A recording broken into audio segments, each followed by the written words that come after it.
What's up, guys? Mass Nightmare here, and we're here for, I guess, kind of a bonus episode. You know, bonus episode to close out, I guess, the Darkstone LP. And before I continue, I'm going to zoom this in a bit. Just a little, though. There we go. Now you can see it a bit more clearly. So, you are looking at like a tier maker creation I made. I went ahead and made three Darkstone tiers that you guys can like edit and organize and what have you. So, if you guys are interested in trying out, I will provide the links in the description. You guys can check it out, and do your own tier list and whatever you guys think is the best opinion. Give me a holler and all that jazz. And remember, all of these are opinion based, so if there's an opinion you don't like and you have a problem with it, then you could go suck my fucking dick. But now that we got that out of the way, let's get started. So we're going to start off with character classes. Now, this isn't... there are only 8 character classes in the game, and pretty much all of them are the same, with the exception of a couple, which I will get to. So for now, let's just get right into it. So, starting off with the warrior. Let's see. Definitely A. Scottish accent. Not a thick Scottish accent, but the hint of Scottish accent is there. Great class for beginners. Hits like a fucking truck. And can shrug off damage. A great class to start off with. The only drawback is the weakness to magic. Being that his magic stat is max at 50, he's going to have a tough time learning even tier 2 spells. But that can obviously be fixed with potions of surprise and magic elixirs. But even then, you're going to be grinding the shit out of him if you want to max out every spell in the game as a warrior. So, yeah. The warrior is a great starting class, and next we got the Amazon. She's basically the same as the warrior, but I do have to bump her... Wait, I thought I could switch.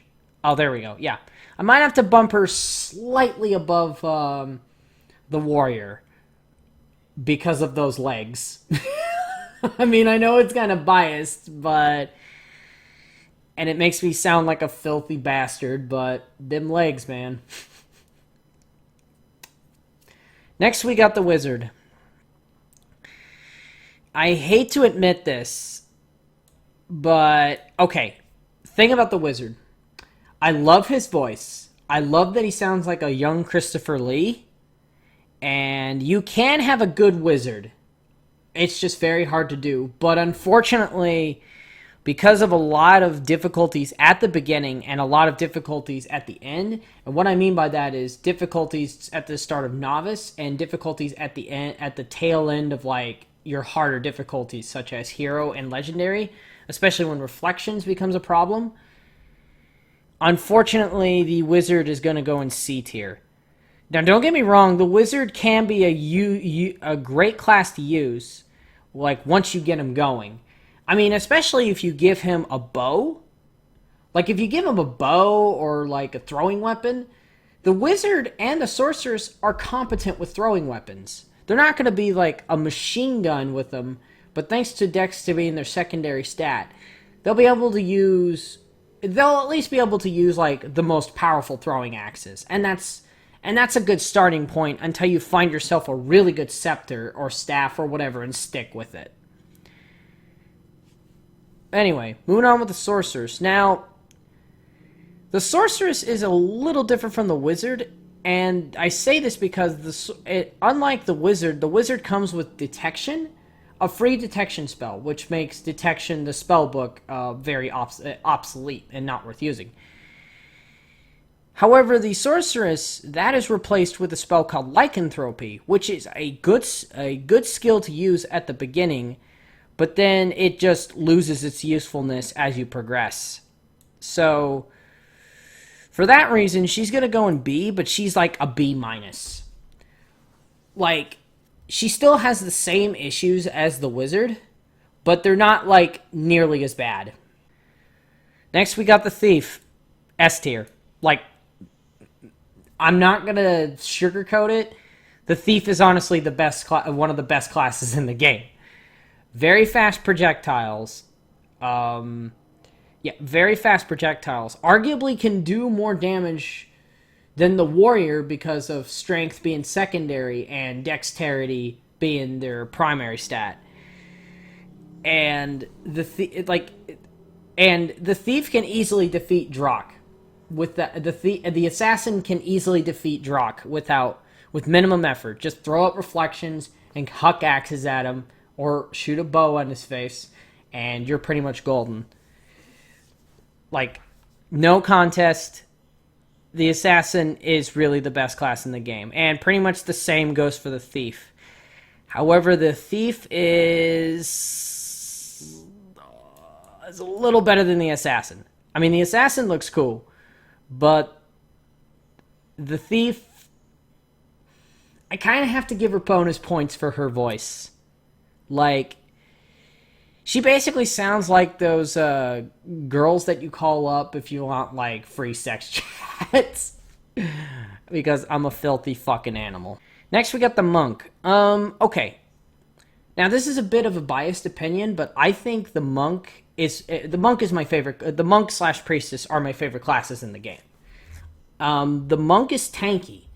That's the point of this class. They have really high vitality, which means they're going to get a lot of HP, and they got Prayer, which gives them more armor class.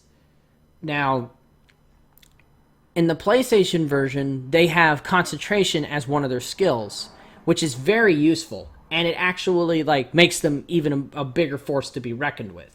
But they don't have Concentration, but I'll get to it when I go over spells and skills. But the Monk, I think the Monk is a good class. I mean, he's a bit boring. He looks like a very stereotypical monk you find at, like, medieval monk that you find at, like, churches and shit. I mean, he's kind of a boring guy, but, you know. So, I think, along with the Warrior, the Monk is a great class to start. Honestly, I would put him in, I would say B+. That's probably what I would say, a B+. The Monk's glaring issue is physical damage. Because strength and dex are, like, the dex being the lowest stat, the Monk's gonna have trouble keeping up with, like, damage output, physical damage output. But they can fling spells, too, so they got options. They're a very versatile class. And it's a class I actually would personally recommend to beginners. Because the Monk has versatility. Like, they can attack physically, but they can also fling spells. So, I think the Monk is good for that reason. That plus they're super tanky, which is good. And now, I would put Priestess in the same tier, but I'm very biased. She's A-. Now, she's A- because the Monk and Priestess, again, are my favorite classes in the game. And she's a redhead, and I find redheads very cute. So there you go. There's my personal tier list. Okay, so now we got our quest set up here. Now, I kind of did the best I could with these images. The problem with this is, unless you go to Thanatos' website, you're not going to know what any of these are. I mean, unless you follow along with this video and pay attention. And there's my cat right here, just curious about the microphone.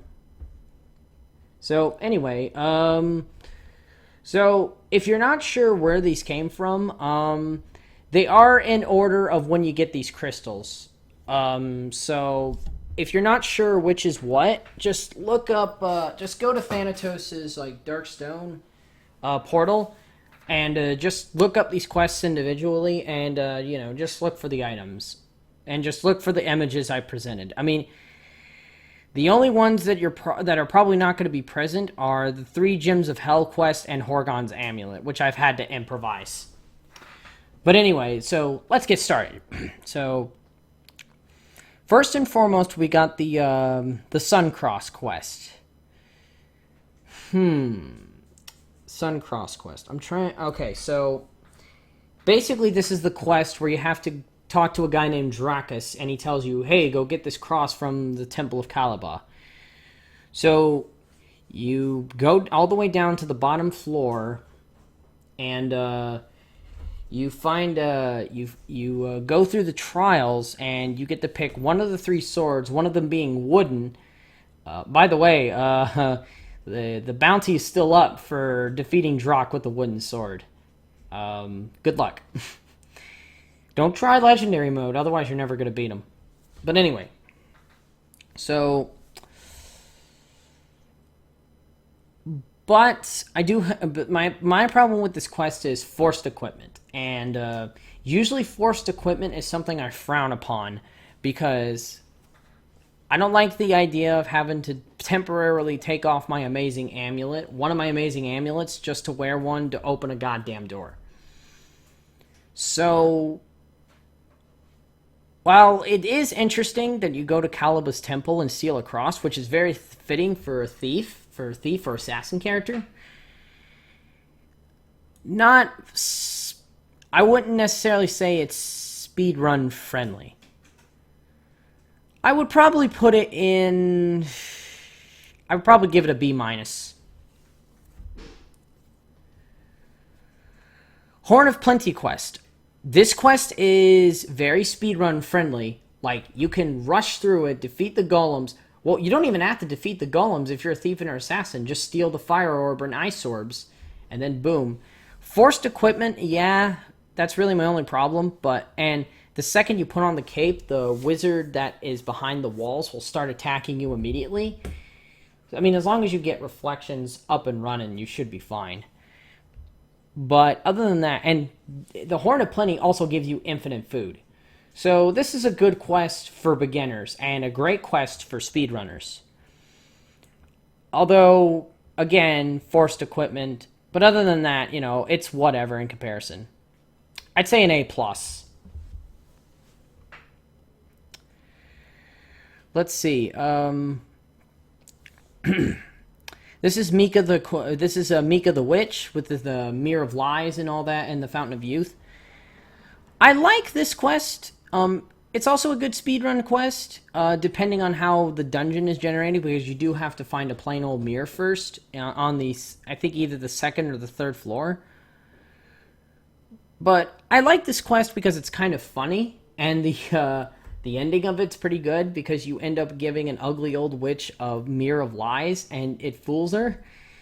Though it's sort of funny that she never thinks to consider flipping the mirror over, looking at the back to see what it says. But, you know, what do I know? But, yeah, I'd probably give it a B, like a B+. It's a little better than the Cross quest, but, you know, it's also... maybe B+ is a little low. Maybe like A-. I like this quest. All right, this is the Antidote quest. This quest, yeah, you have to. Okay, this quest is kind of got a little bit of an interesting story. I guess the woman who's sick has a brother-in-law who was jealous of the inheritance, and tries to poison her to get it. But you find a note and show it to him, and he's all like, yeah, I realized I fucked up. Let's find a cure. So you go to the wizard's house, he gives you this cup, and you have to go to the Fountain of Light to make the cure. This quest is kind of interesting. It has a tiny bit of backtracking, but not a whole lot. I mean, it depends on how far the camp is from the wizard's house. I mean, you could get unlucky with the random map generator. That I had really big trouble saying that, but you know, other than that, this quest is you could beat this quest fairly quickly if you're lucky with the dungeon generator. I definitely would give it an A. Like an A. It's a good quest, and it's got an interesting story to it. Maybe a little better than no, I wouldn't say it's better than the Mika one. I think it's tied with it.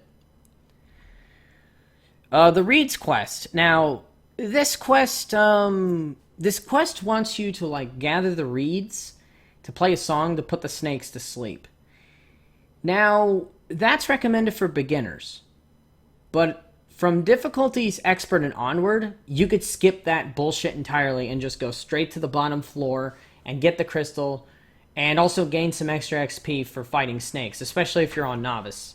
But the problem with that is, you know, those snakes are really tough against like low-level younger characters. But because it's super speedrunny, like you can rush down there very quickly, especially if you're lucky with the map generator, and you'll be able to knock this quest out with a simple 1-2 punch. For that reason, I'm going to put it in S. Because it's super speedrunny, you can skip the bullshit, especially on higher difficulties. Great quest.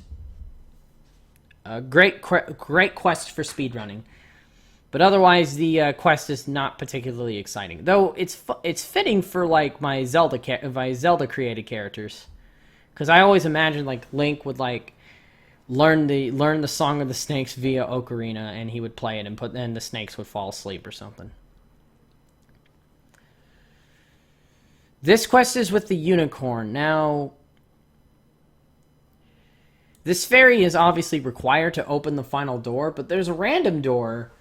There's a door that you can open with the fairy, and you could get like randomized loot. But from my experience, the loot has always been kind of shit. It's always been like generic shit, like gold, potions, and like useless crap. So, yeah, but you know, you do have to backtrack and open the padlock for the unicorn, but it's not that bad of a quest overall. It's okay. I'd probably give it a B. Like a high B. This is the Burnt Out Village quest. Another S tier one, because it's super speedrun friendly. There's one level that's always the same, like the very start of it. You run into red bats that are super tough, but they give you a shit ton of XP, so it's perfect for like novice characters. Super speedrunny. Tough enemies at the start, but well worth the reward. If you kill them, you could get a shit ton of XP from them. Good quest. Very good quest, very speedrunny. In fact, I would probably put it a little better than the Reeds. Actually, no, the Reeds, like, you could just go straight down and complete it. With the baby, you have to backtrack and give the baby back to the mother. I have Raw Quest. This is one of those quests that has a really unique concept, and it's built really well, and this is a really interesting quest. Like, you have to do quite a bit. You have to heal a blind monk. You have to feed a carpenter's family with a fish he could steal from a fisherman. You have to dodge a minefield, and I will get to that in a minute. And you also have to help God, get followers. It all sounds really cool. But the problem with this quest is it pretty much it's kind of like the Spider-Man 3 of quests. It crams in a bunch of shit. And it's like, when you're trying to speedrun it, it's very overwhelming because you have to backtrack a lot. In the dungeon, you have to get these statues, and you have to find eyes, and you have to put the eyes in the statues. However, some of the ocular globes are like spread around the rooms and such, and some of them are even on different floors. So you have to consistently go back and forth to get the statues and the statues and what like. The puzzle itself is The puzzle itself is actually, kind of interesting. It took me a while to figure it out. In fact, funny enough, I actually wrote the solution when I used to own this game on disc. I wrote the solution on the back, like on the back of the little cover, just so I could remember it in the future. But you know, so honestly, this quest, I mean, the backtracking aspect of it kind of hinders this quest a little. It's not a bad one by any means, but it's just the backtracking kind of just makes it bleh for me. So I'm gonna have to give it a C, unfortunately. Like I said, it's got really cool stuff, but like I said, it's like the Spider-Man 3 of quests. Fortunately, though, you can pretty much skip a majority of the bullshit. Like, you can actually skip dodging the minefield if you have telekinesis. Like, if you position yourself decently enough, you can use telekinesis on the treasure chest and just get the blank Bible. And, in fact, you could actually, and I've tested this, I'm pretty sure you can do this. You can actually skip the statues entirely and just go straight into the Light of Ra, like puzzle room, and just use telekinesis on that chest, and you'll get the Eye of Ra like that. So you can pretty much skip a majority of the bullshit. So you can see it's still possible to speedrun this, but you still have to do bullshit like repair the bridge and a lot of back and forth. So yeah. The Hive's quest. F. Where do I even start with this fucking quest? First off, it's one of those quests where if you don't have reflections, especially on higher difficulties, you're fucked. Because those fucking baby wasps shoot magic missiles and fireballs, and they will fuck you up if you don't have high enough resistance. And even if you have high enough resistance, there's armies of them, and they're just going to keep shooting at you repeatedly. This is one of those quests where you need reflections. Like, no bullshit, you fucking need reflections. Secondly,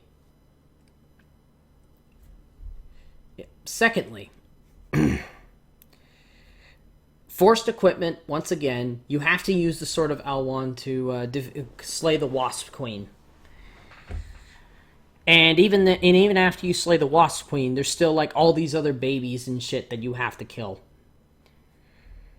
I mean, it sounded horrible when I say it like that, so but the baby wasps, the little, anyway. This quest is such a pain in the rear, and it's usually like the bane of most Darkstone players, and it's a chore to play this on higher difficulties. Like, basically, I mean, unless you're playing Legendary, because Legendary, your invisibility won't work on the baby wasps in particular, but it will on every other difficulty as far as I'm concerned. But you need Fear and Reflections. You need those two to complete this quest proper. I mean, it's not impossible without them, but for the love of God, you need those two spells. I mean, the Armor of Fear, and there's a reason why the Armor of Fear is given to you.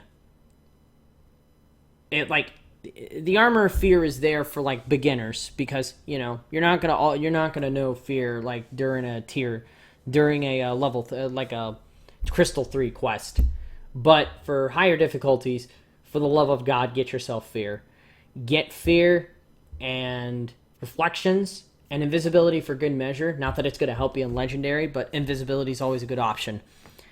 You need those three spells. And of course Berserker, but you need Berserker for every situation. But besides all that, I mean, the only positive I could say about this quest is it's technically only 3 levels because the bottom of the well actually counts as a level. So you can instantly just go back into town and check the stock, and then go down to the next floor, teleport again to town to see what's new. That's really the only positive of this quest. It's also not very speedrun friendly either, because as far as I'm concerned, you have to rescue everybody. Or at the very least, you have to rescue the guy with the Sword of Alwan, and those wasps are tough as fucking nails. So, For that reason, it's going straight to F tier. Fuck this quest. So, next we got the Celestial Sword. This quest is kind of strange. I mean, basically, the sword and the stone thing is kind of cool, even if it is like cliche AF. But you talk to an old man and he tells you, "Hey, I see a vision of like super lizards. You need to find the Celestial Sword and destroy them. And in order to find the Celestial Sword, you have to free a random villager who happens to have a little like medallion thing. He's like, here, use this on the stone and you'll be able to get the Celestial Sword. Then you take the sword and destroy the eggs, go back to the old man, and he's all like, here, take this Celestial Dagger. And basically, it's just planting it on a pillar so it doesn't, and the crystal doesn't escape. I mean, I suppose the lore of it's kind of interesting because you're basically putting a stop to like a new race of lizards from taking over the human race or killing the human race or something. And you can speedrun this pretty well. I probably would give it C's kind of harsh, but no higher than a B minus. It's a good quest. I mean, I like it okay enough. And Horgon's Amulet. The secret to Horgon's Amulet. You raid an orc camp, which is pretty fucking cool. And the way you have to get into the dungeon is pretty interesting. I mean, forced equipment, whatever. But you place, like, an item, any old item, and you wear the amulet and you open the door. But thankfully, that's all you use the amulet for, and you can just explore the dungeon.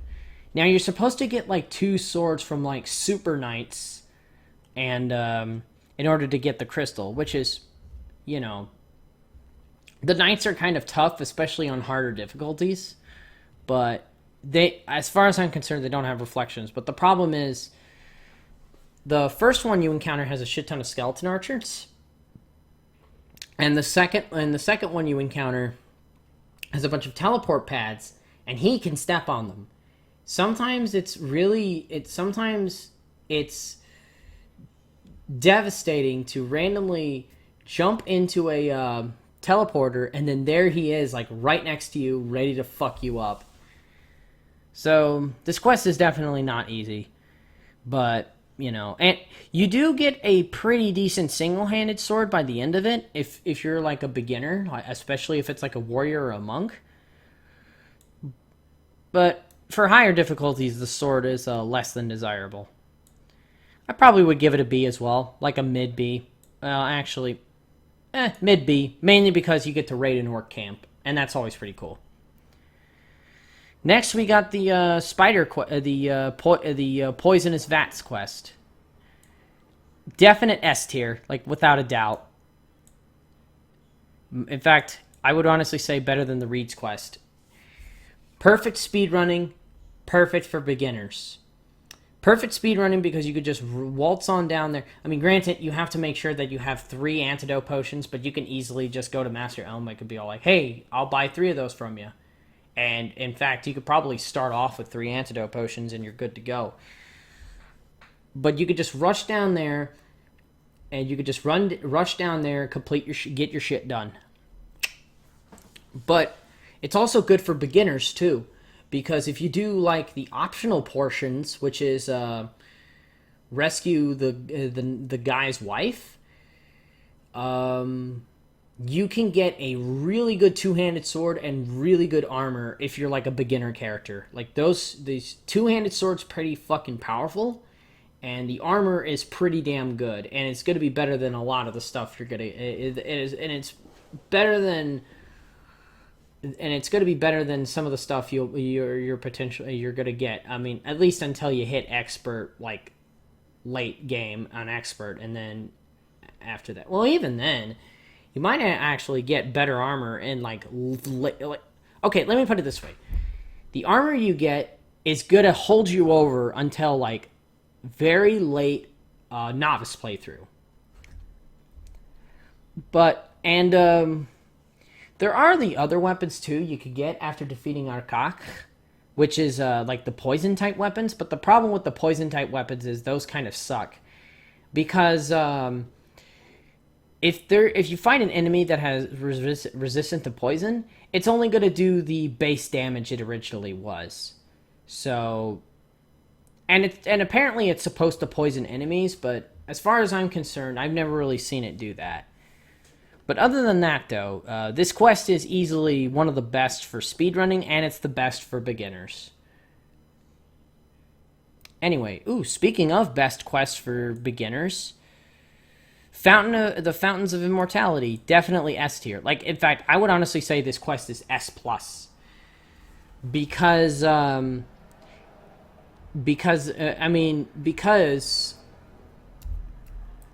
this quest gives you 3 elixirs of youth, which is perfect for a novice character. Like, if you were gonna start a game on novice, you want this fucking quest, because it'll give you 3 elixirs of youth. 3 elixirs of youth, and you can either like sell the other 2 or like keep them. You'll definitely use at least one of them, because in my experience, my character usually reaches to age 21 or 22 at this point of the game. I think 22 for the most part, especially if it's like a novice playthrough and I'm like exploring every nook and cranny. But yeah, because of the 3 elixirs, the elixirs of youth, I will have to give this a high ranking. Not to mention, it is also speedrun friendly, as you could just take the Crystal of Wisdom, either give it to Langolin, or you could just hang on to it and just rush down to the exit and then kick the shit out of them along with the Scorpion army. Princess Jasmine. Another quest like the Eye of Ra that's really cool, has a really decent story attached to it, but has too much backtracking and kind of hinders it a bit. Basically, you meet these 2 in front of the dungeon. They set up camp and they're all like, "Hey, we're gonna mount a rescue for my sister, Princess Jasmine." And then eventually, as you delve down the dungeon, I guess Housecarl gets slain by enemies, and the Prince Prince Ramal gets worked at the slaving mines. And he's all like, "Hey, I got this royal diadem. Use it on her, and she'll be able to be free from the wizard's harem. And then she'll give you this horn, and you have to resurrect a super knight named Roland, and you have to fight Roland, who summons skeletons. And then after that, you get a really cool helmet. Like, it's a really awesome helmet. I love the design of it. It's like a samurai's helmet. Then you go down there, and you have to watch out for a minefield, and those mines can fuck you up. Especially if you're like a low-level thief. Like, as far as I'm concerned, if you go in there as a thief, they will kill you. A novice thief, unless you have all the protection health in the world, those mines will kill you in one hit. But you also fight 3 unique enemies, which is like giant Knights of Templar, which take a lot of fucking damage. And so warriors are going to have a little bit of trouble, because they do have to get up close. So, I mean, they'll still do damage, but the problem is they'll get, like, whacked upside the face, too. But for monks, wizards, and thieves, they're a joke, because wizards and monks can just spam spells, and the thief can just huck shit at them and hit and run. I would probably say a C+ for this quest. I mean, it's a little better than the Eye of Ra, but it still has all the backtracking stuff. And once again, forced equipment. You don't have to wear the helmet necessarily.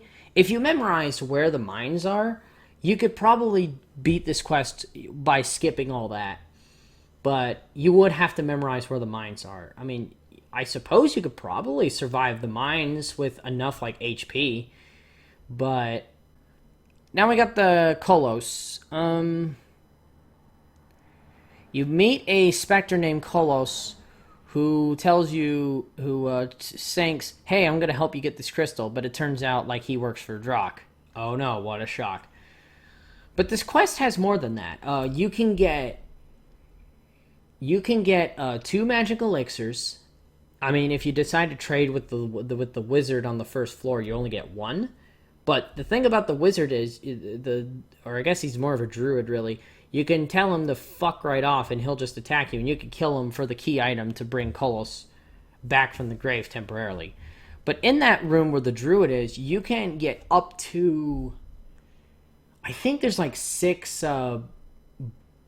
book stands, and you could get lucky enough and get 6 spell books. I mean, that has happened to me before, and a lot of them were really good spells. So this is a great quest to get like some really solid spells early on. I mean, especially if you're like, say, a novice wizard with enough mana.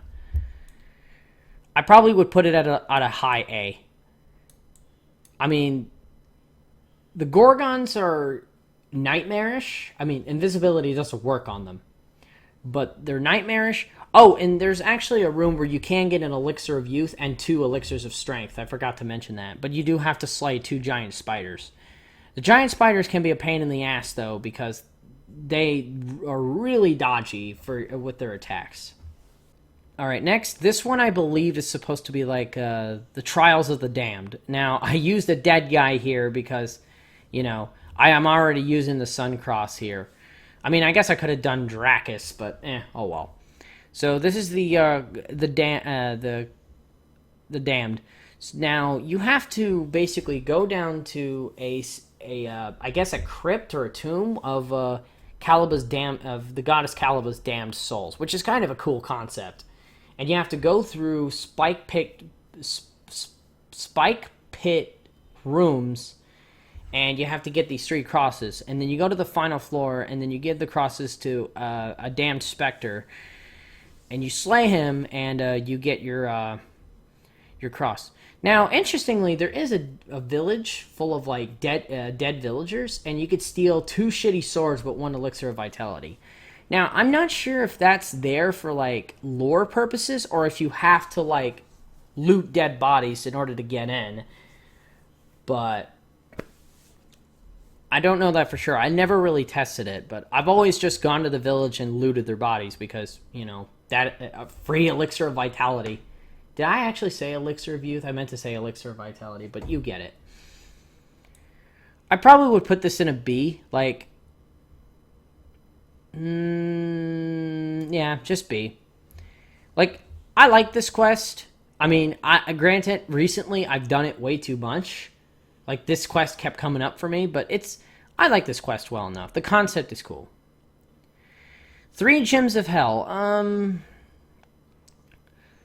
You raid a camp of goblins, which isn't as cool as a camp of orcs, but, you know, can't win them all.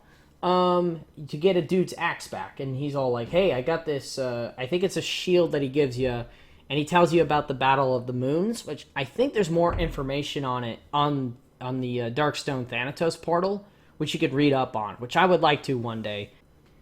Oh, yes, so the quest itself is interesting, because it's got very unique things. It's got a puzzle where you have to like make sure that you step on the same tiles, which I actually kind of enjoyed that puzzle so much that I actually put in something similar to that in my RPG game. That's where the inspiration for that came from. You know, the runes lie beside their twins, or the Guardians of Life. And then you got, I can't remember, there was a room where you had to dodge it's a room where you had to like watch out for like fireballs and shit, but use reflections and you're fine. And then there's one room where you had to fight a unique boss, which is a giant worm. The worm itself isn't that tough. You could slay him you could actually cheese him. In fact, I was actually able to cheese him through a wall one time, which is pretty fucking funny. I mean, my only problem with this quest in particular is forced equipment. But the fact that it gave me a puzzle that I actually really enjoyed, so much so that I put it in my game, and it gave me a giant worm boss that I can honestly give it a B, but it's like a B minus. Yeah, I think B minus for that one. It's not a bad quest; it's a good one, and it gave me one of my favorite puzzles, even if the puzzle is like simple.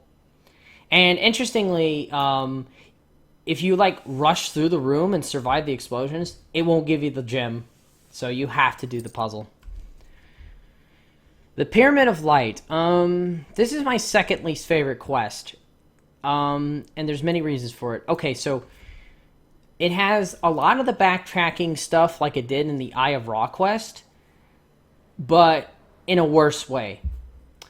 There's these flowers that you have to get. They start off as black roses, but then they grow into like orangish flower things.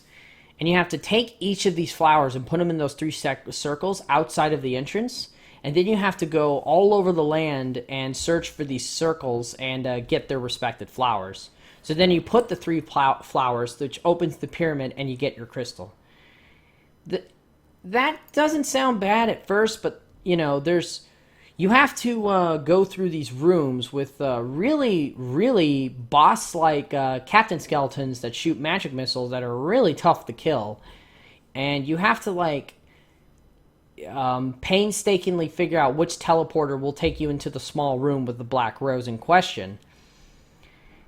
And you have to do this at least 3 times. I mean, you can memorize which teleporter takes you there, but it's a pain in the ass otherwise. So for this reason, unfortunately, I mean, it's obviously better than the Hives quest, but it's unfortunately going to have to go on a D. Not my favorite quest, but at least it's tolerable than the Hives. Okay, next up. Next up, we got the Statues of Arkang. Very speedrunny. You do need a projectile for this, but a fireball will do. I mean, a fireball, bow, even a shuriken. It doesn't matter. Just get a shuriken or a fireball if you got one, and just huck fireballs at that. You can also get 5 elixirs of magic and 1 elixir of youth. So it's very good to get a ton of magic for a novice character, and it's another good source of an elixir of youth if you couldn't get one before. I would probably put it in S. Yeah, S. Mainly because it's very speedrunny. You can get some magic. You could get 5 magic elixirs and 1 elixir of youth, and it's an easy quest to do. Oh, and you get a free Poison Cloud spell book, and Poison Cloud is a really good fucking spell. The Holy Number quest. S tier, like no fucking doubt. Actually, I would put it like S+. Like, it's actually better than the Elixir of Youth. Originally, I thought for the longest time that it was like just an interesting quest, and I never would consider why it's the best. But it's the best for like for these reasons. You can get a lot of potions of surprise, and potions of surprise are really useful for beefing up your warrior's magic early on.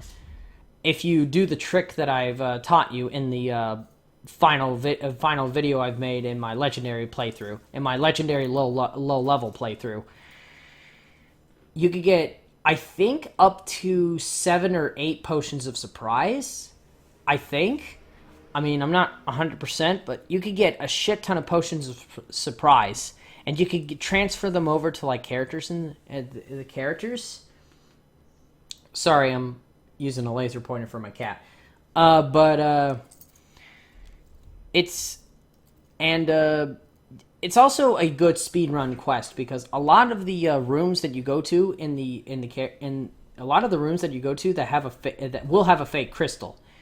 The difficulty side of that with the potions of surprise farming is you'll encounter some super tough and super fast Chief Ratmen that come up close and personal, and they will fuck you up on higher difficulties.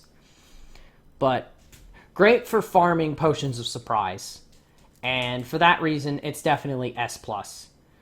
And the story is also kind of interesting. And there's interesting hints on how you can get the holy number. Though I'm not sure why the devil is terrified of the number 45. So anybody who's religious knows why Satan is afraid of the number 45, let me know. And finally, we got Luxurious the Vampire. Now, before I rank Luxurious the Vampire, I should also point out that I didn't put any of the quests in Journey to Uma, because Journey to Uma is a very interesting experience in and of itself, and it's worth playing. Anyway, so Luxurious the Vampire. Luxurious the Vampire, it's got a unique first floor. It's a mill, but it's like super hidden and shit. And apparently, whoever made the mill didn't consider the fact that he built it on top of a vampire's lair, because oops. So, I mean, and you also fight like few giant bats and like 2 giant werewolves, and you have to use a rock. You have to get a rock breaking hammer and kill a rat who stole a vampire staff. You have to get the vampire staff, but his cape and his ring are optional. But this quest has like 2 outcomes. You can either just kill Luxurious for experience and by not giving him his shit, or you can give him his shit and he'll just give you the crystal right then and there. In the PlayStation version, it's better to kill him, so then you could just sell his stuff. But I'm not ranking these based off of a PlayStation version. I'm ranking these based off of a PC version. Honestly, I probably would give this a C, like a C+. This quest is kind of interesting, but I'm not huge on forced equipment, and I mean, especially if you're going to go after his cape and his ring, you have to use the staff to open the tombs. So yeah, there you go. Those are my quests ranked. I mean, I'm pretty sure people's opinions will differ on these quests, but I genuinely hope we can all agree that the Hives is F tier. Okay, so here we are in spells. These are spells and skills. I didn't count. Oops. I didn't count all the skills. I only counted the ones that are usable. Passive skills, I don't necessarily count them. So, without further ado, let's jump right in. So, to begin with, absorption. Definitely S tier. Absorption is one of those key unique spells that you need. Because you can absorb HP with each hit. And if you're a thief, that still counts, because you could still absorb health while you're far away. And an interesting thing to note, that if you max out absorption, you absorb mana points too, which is great for a warrior, because warrior doesn't have a lot of mana anyway, so he could get that back like that. So, very good spell. One of the spells that you definitely need if you're going to play legendary difficulty, even if you're a warrior. Like, honestly, I would suggest Potion of Surprise farming your warrior up to, I think it's 505 magic, so then you can at least max out absorption, because that's all you really need. Antidote spell. I mean, it's a spell that cures you of poison, and the more you put more levels into it, the less it costs. And it saves you from carrying antidote potions. Yeah, it's a perfect spell. I mean, you know, it's... what else can you say? It just cures you of poison. Berserker, perfect tier. Like, no question. First of all, Berserker gives you buffs to armor, hit rate, and it makes you attack faster. And the more you level this up, the bigger the buffs. This spell is a must-have for every class in the game. The more you level it up, the better. Like, Berserker is the most useful spell in the game, like, without question. Not to mention, it also regenerates your HP over time, too. Great spell. Perfect spell. Worthy of maxing. And it doesn't cost that, and it doesn't cost like 505 magic to max it. I think it's 255 to max. I think it's either 205 or 255 to max tier 1s. I mean, I'll have the bar at the top correct me, because me and the bar at the top are best friends. Confusion. Confusion I've actually used quite a bit in the hallway of Drak. Otherwise, I don't use Confusion enough, so probably a B. Confusion's a good spell to use for like the Hallway of Drakh. Otherwise, it's not a spell that you're going to use a whole lot. Death Dome, complete garbage. Death Dome just makes it so you'll have like these green, like weird green things, and they don't even do that much damage. If they pushed the enemy, or like made it, or they made it like it's rapid each time, the spell would be more useful. But as far as I'm concerned, I think it only hits them once. Death Dome's not very good. Skip. I say skip that one. Detection. I mean, detection is good for like finding out whether an item is cursed or not. But it's also useful for like if you, for some reason, am having trouble finding a ring, but you hear like the ring sound, you know. It's a good spell to use, so it'll like highlight it for you. So it's a good utility spell. I'd say an A. It's also interesting to note that detection is a detection. A wizard have it as a skill for detection. The wizards have it as a skill, so it's a free detection spell that they get, and it works. I think it works just the same as regular detection, but I've never really tested it. And hi, Boots, how you doing? So anyway, I mean, detection's good. Don't skip on it. I mean, it'll help you find your lost rings and amulets if you heard them. Fear. This spell can be a lifesaver. I mean, especially for like the Wasp's quest for sure, and also the quest in Journey to Uma where you have to go through a nest of wasps on a particular floor. I would definitely say it's a. I'd probably give it an A. Like, Fear is a good spell for chasing away like the wasp enemies. It's a lifesaver. Combine that with invisibility and you're golden, which I will get to invisibility in a sec. Fireball. You shoot an explosive fireball. I mean, not much else to add.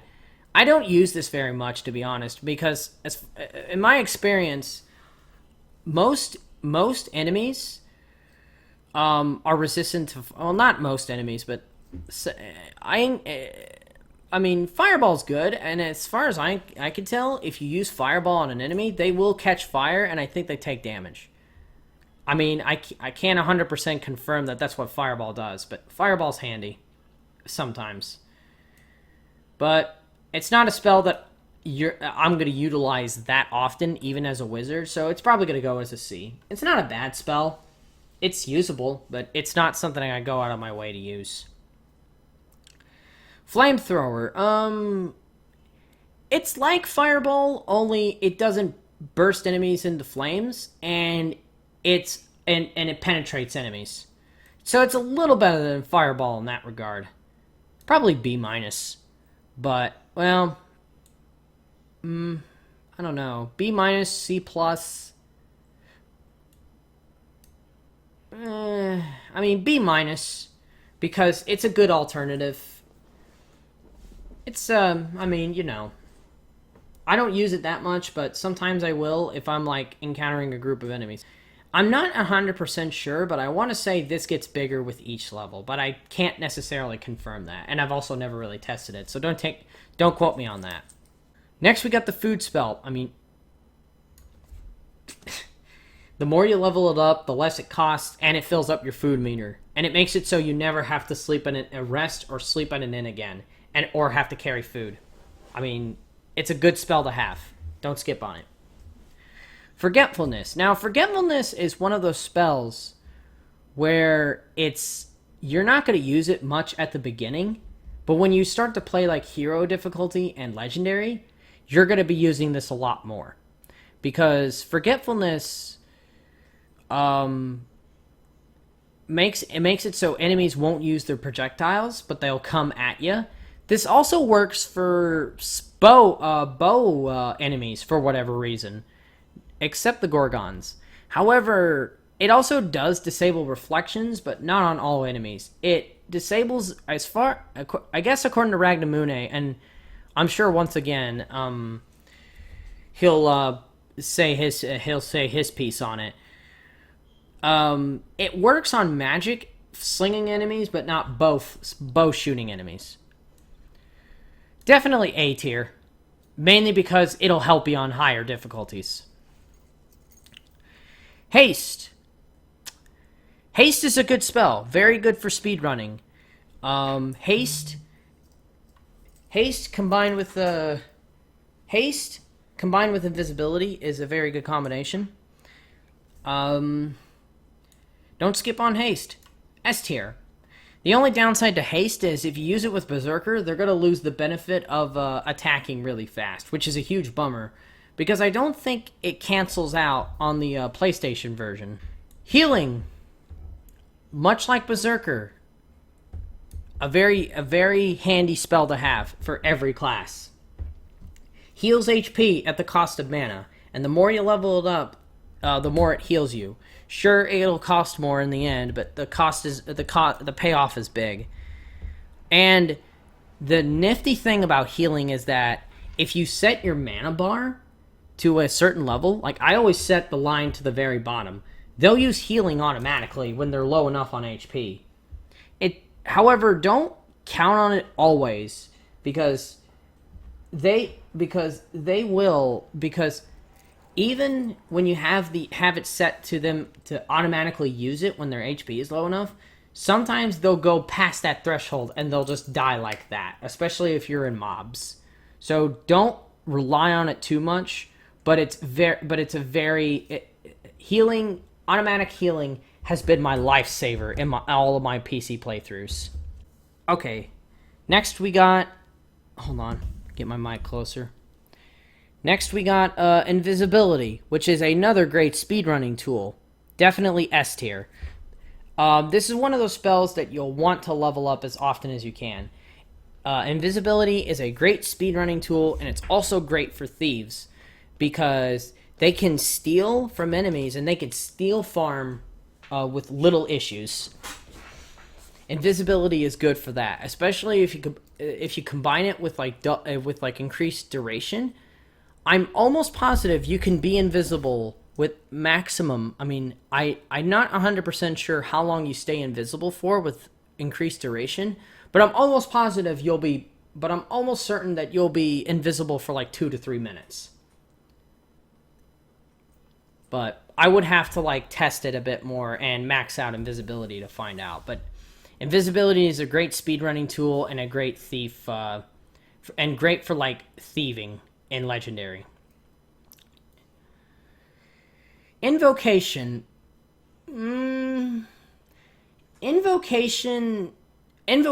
honestly only good at max level, because if you have it lower than max level, it's not that useful. I mean, summoning a fire golem's cool and all, but if you summon a fire golem at first level, you're basically just wasting mana, because he's only going to be out for 10 seconds, something like that. I think it's 5 seconds, actually. It might be less than that. But even if you max out Invocation, sure, you got a target dummy for other enemies to distract them with. But I think that's all the spell's really good for. And honestly, you could just use Invisibility and Haste and just sneak past them. I would honestly have to give it a D. It's not a bad spell per se, but it's not the most useful. I mean, I don't use this very often. We got Light. Light is situationally okay. Light is good if you have a bad glare on your monitor, or if you're doing the first 2 levels of the Crystal 6 dungeons. The ones with the skull wallpaper, those dungeons get really dark and it's very hard to see even at light, even with no glare. Other than that, though, Light's not a spell that you're gonna go out of your way to max, but it's an okay one to have. I mean, I'm honestly gonna put it in a B, because I have used Light pretty often in my playthroughs. because some quests do get some dungeons do get really dark. Magic Bomb. Magic Bomb is a good it's a good alternative to Poison Cloud, which I will get to in a second. However, with Magic Bomb, you have to make sure that you're accurate with it. Otherwise, all you're doing, you're gonna miss them, and you're just planting a mine that explodes eventually. I mean, Magic Bomb, the more you level up, the more good it is. But, you know, I would probably put it probably an A, like A minus.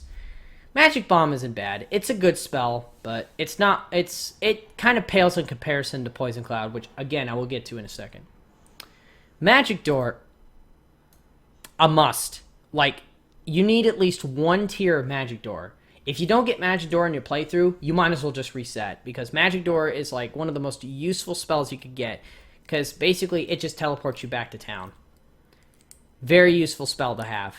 And the more you put into it, the less it costs, which, you know, can be helpful, but you really only need one tier. But, I mean, Magic Door makes a Magic Door back into town. Very, very convenient. Magic Missile.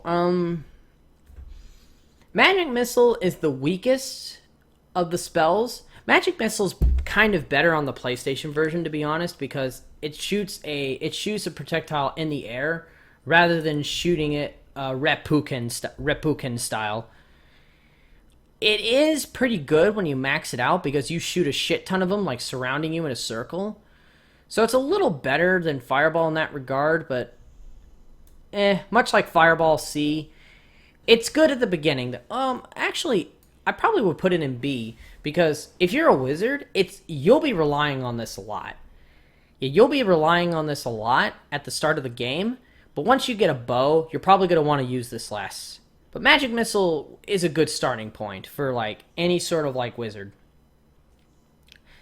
Mutation. Mutation basically turns enemies into chickens, which is funny. It's a funny spell, but the problem with it is that basically you're just losing out on experience possibilities. Because as far as I'm concerned, what this does is it turns the enemy into chicken, and you can kill them in one hit.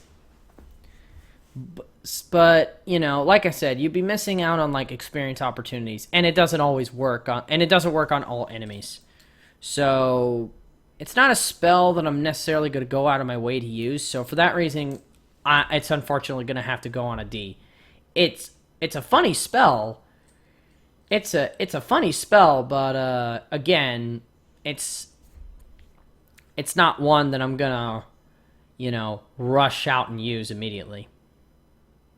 Night Vision, yet another useful speedrunning tool, as well as a good thieving tool. Definitely S tier. The problem with Night Vision is lower levels, it doesn't last long, even with in duration increase, but as you level it up, it lasts a pretty damn long time. Essentially what this does is it makes it so you can detect enemies on the map via red dots, and it helps you out in, like, dungeons, because you can, like, detect if there are a bunch of enemies on the other side of the room, and then you can, like, plan your strategy ahead of time. Very useful spell for that. And you can also, you know, calculate how many... You can also count how many enemies are in a room, and you'll think, okay, this is how many times I could steal, potentially. Poison Cloud. Honestly, Poison Cloud is the most useful, like, magic projectile in the game. It's an area of effect. It does really good damage. It does high enough damage, and it's reasonable high damage. And the more you level it up, the better. And, I mean, yeah, it doesn't work on poison enemies, obviously, but Poison Cloud is a fantastic spell. I would honestly say S minus, purely because Poison Cloud is a very useful spell, especially for wizards and monks. And it's a good area of effect spell. Reflections. Another spell that you desperately need for legendary difficulty, and here, well, actually every playthrough really. Much like Magic Door, if you don't get reflections, you might as well restart the game, especially since the Hives quest pretty much demands that you should probably have reflections in your back pocket. But obviously reflections reflects projectiles, and it's very handy if your throwing axe or whatever gets reflected. It'll get reflected back to them, because for whatever reason it counts as a magic attack. But you know, well, the axe that you throw gets reflected back to you. The axe that get reflected becomes a magic attack. I think. I think. I can't remember 100%, but yeah, point is, reflections is too useful. Don't pass it up. It's one of those spells you need for every class. Resurrection, I mean, it brings your characters back to life.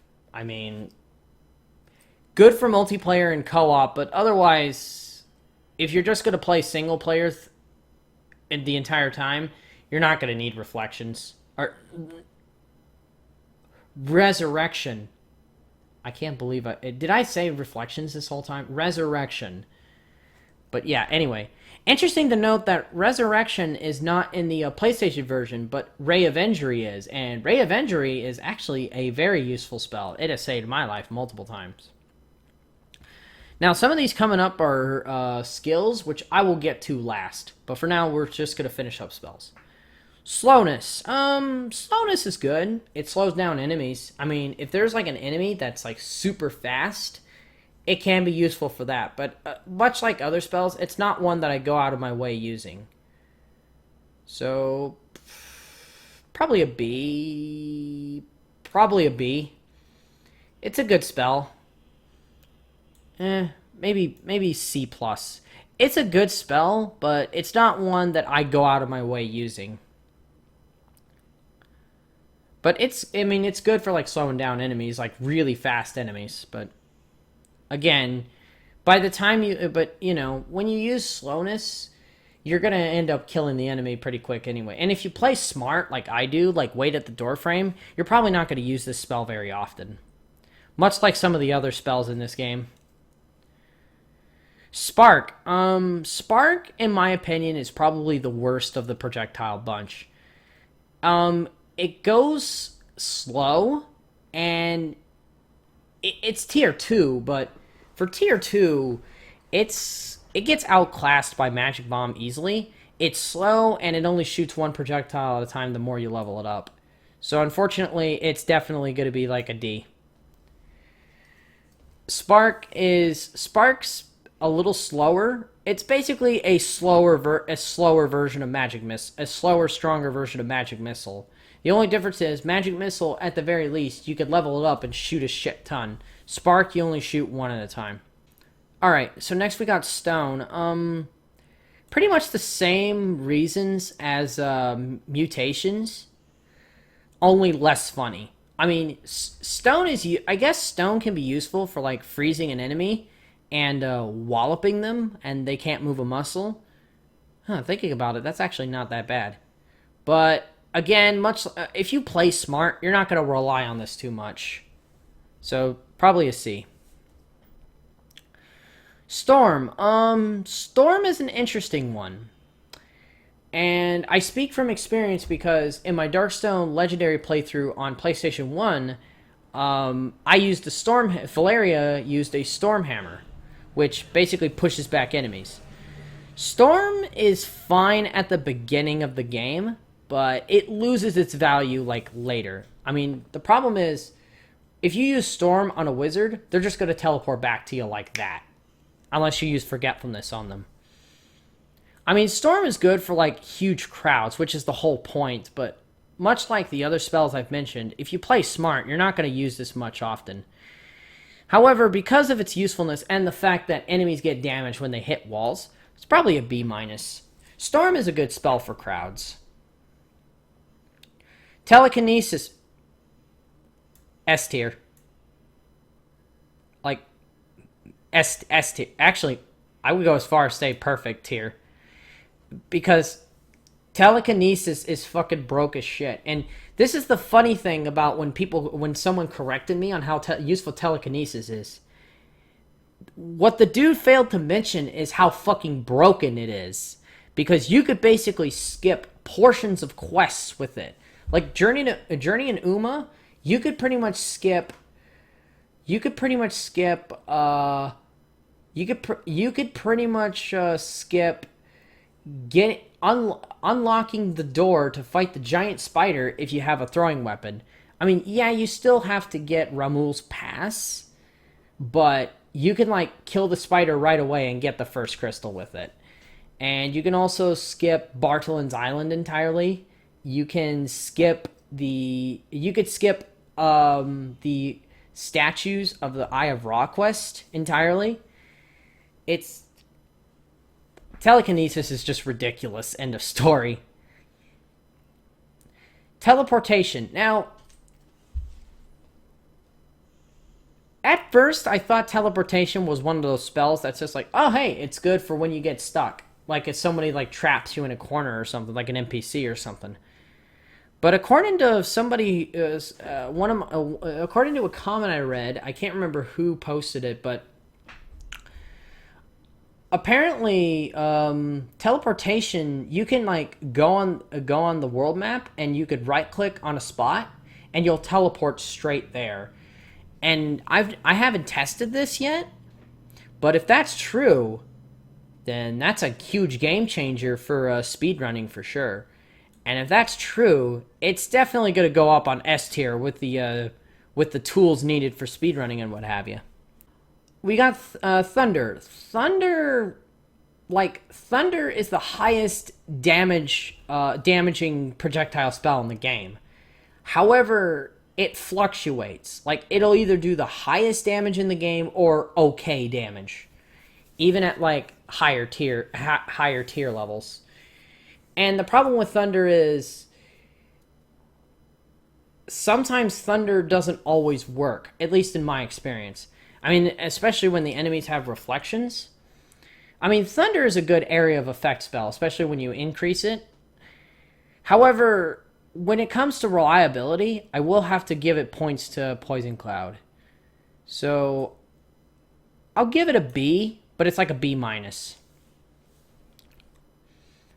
Wall of Fire. Wall of Fire is a good multi-hit spell, and you could use it on like doorways to do even more damage. So Wall of Fire is good for that reason. Definitely A tier, I would have to say. Alright, now we got the skills. Now, like I said, I didn't do passive skills. I only did skills that are usable. Concentration, a must-have. Basically, it's a free boost, a free buff for strength and dexterity. 2 skills needed for a warrior. And the warrior gets this in their back pocket. The thief can potentially get it with one of the bows. Actually, pretty much anybody, really. I mean, honestly, it's a shame that the monk and the priestess don't have this compared to the PlayStation version, because they strongly benefit from it. But, you know, we all can't be winners. But concentration is excellent. Yeah, it starts off with it's only like a 5-10 second boost at the earlier stages. But if you get a duration increase on your armor and have it high leveled, you'll have concentration that'll last. Like, don't skip on the skill. Way too good. And always hotkey it, especially if you're a warrior. Diffusing. Now, here's the thing about diffusing. Even if you have it at the max level, once you get the higher difficulties, the thief won't be able to diffuse traps. I'm not sure why that is. And so because of this, this skill is fucking worthless. Because, first of all, you could just get telekinesis. Secondly, the fact that even if you max it out, you won't always like diffuse traps. He or she won't always diffuse traps. Like, I in several experiences I have done the diffusing and the thief goes, I can't do it, and it's like, why?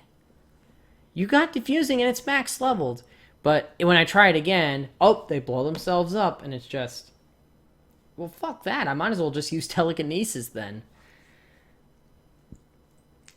Avoid this. Like, okay, to be fair, it's good at the beginning. It's good at the beginning. Well, I say at the beginning, well, no. No, it isn't, because I think you start encountering trap chests in the 3rd dungeon. Like, in the Crystal 3 dungeon. But you have telekinesis. You by then, and I think telekinesis is tier 2. By the time, and your thief can get 100 magic as their max stat. And by the time you get to land 2, and if you leveled up the thief's magic enough, they could get telekinesis. Anyway, diffusing sucks. End of story. Exorcism. Now, I'm not entirely sure. I mean, I never really used exorcism, never had an opportunity to use it, but I guess what it's supposed to do, I don't know if you could do this on yourself. If you can use this on yourself, then, oh yeah, that makes it very viable. And you don't have to see Madame Irma. However, if it just works on other players, or like your co-op, or your AI co-op partner, then I guess it's still fine, but it would be nice if you could do it on your own. So, I don't know. I would probably... I'm honestly just going to put it in C, because I honestly have no idea how good this is, and if it's better than visiting Madame Irma. Like, I can't 100%. Okay, so anyway, next we got Forester. I mean, it's not a bad skill. You can get more food. Now, I don't know if this makes it so you get food on, like, breakable objects and, like, treasure chests and shit. But the problem with that is, oh, you don't need this. You don't need this spell. Or you don't need this skill. Because all it does is, I think it just makes it so you can't, you won't be able to get loot.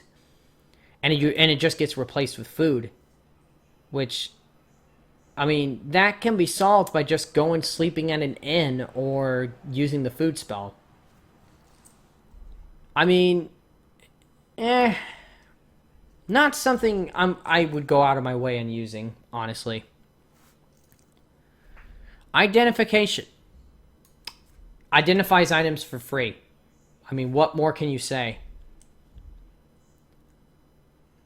Lycanthropy. Now, the sorceress can only have this, though the wizard has it in the PlayStation version, but only the sorceress can have it, which is interesting because you actually get to learn. You actually get an interesting bit of lore if you get the Poisonous Vats quest. Now, lycanthropy is like good at the start of the game, but once you get your sorceress the throwing weapon, lycanthropy is going to lose its usefulness. And lycanthropy switches HP and mana. Like, basically, if you have high MP but low HP, it'll swap it, so you'll have low magic but high HP, like, during that time period. I mean, the more you level this up, the better, but even then, you're gonna lose armor class, potentially, and you're gonna, like, do less damage, potentially. I'm gonna have to put it at D. Like, it's good at the beginning, but loses its usefulness very, very quickly. Medicine. I want to say that this is a free antidote, but for, like, player characters, but I don't know if this works. I mean, I've never really tested it that much, but I don't know. I never really seen medicine do much. So, yeah. Just put it in F, unfortunately. Meditation. Meditation is good at the start of the game. Like, when you're trying to get your wizard up. But if you get enough MP, you're not going to use this nearly as much. But it's good. It's good if you're like starting off as a wizard. If you're like starting your wizard off, like I would probably put it in B because it's very useful at the start when you're just starting your character, just so you can get your mana up. But once you start getting your wizard and sorceress up in Magic, you're not going to be using this nearly as much. Like you could, it's still useful to have even at like later portions of the game, and when your wizard and sorceress are like at higher levels. Well, anyway, but the point is, meditation's good at the start, starting off your wizard, but once they get enough mana, they won't need this nearly as much. Orientation displays the map. It's a fucking good skill. It's very good. It's a very good skill to use to know what quests you're getting into. Like if you have a quest that you did already, reset my game. Or a quest you don't like if you see the hives, nope, reset. But it's also good for getting the lay of the land and such. Very good. Prayer. Prayer is pretty good. Basically, it's free armor class. However, it's not perfect, and I'll explain why. It's definitely S tier, but here's why it's not perfect. You can't spam it like concentration. Prayer, you have to let the timer run out before you use it again, which can be very easy to lose track of if you have it at the max level, and if you have increased spell duration, which it's already pretty high without spell duration, but it can last for a very long time with spell duration, and sometimes you can lose focus. You can lose, you can forget about it and then be all like, oh shit, why am I taking so much damage? Oh. But prayer is good. Prayer is good, and it's one of the reasons why the monk and priestess are so tanky. Now, okay, repair. So, I just realized I also forgot to put in recharging, but I'm pretty much going to have the same opinions about it. But, anyway. So, how about we just count... How about repair and recharging count as the same thing? So I forgot about recharging. But repair is available on the warrior in Amazon, and recharging, I think, is only available on the wizard and sorceress. I could be wrong on that, but... Anyway, so repair is good for, repairing equipment. I mean, obviously. But the thing about repairing is... even if you have a successful repair attempt, you lose 1 durability. So it seems pretty useless in that concept.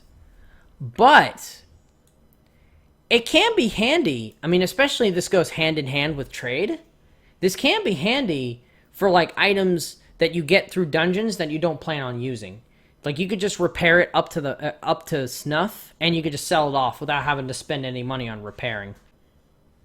I mean, I've never really bothered to compare and contrast, but I've always just used repair, so I just save myself the trouble of having to spend money to have him repair my stuff. But I've never really done the math or anything, and frankly, I'm not a mathematician, so I can't be bothered to do percentages and shit off the top of my head. So I probably would put it in B. Actually, C. It's good for making money, but not very good for, your standalone equipment. Theft. Now, theft is an interesting one. Definitely S tier. But the thing about theft is garbage early levels. And it's basically, theft is a skill you need to max to make it work. But you'll still have failed attempts. But with max level theft, you'll be able to steal more often. Theft is only useful in hero or legendary difficulty because you get some really solid items from enemies. So theft is a good thing to invest in, but using it early game, you're not going to have much luck. But yeah, anyway, there's the tier list for spells and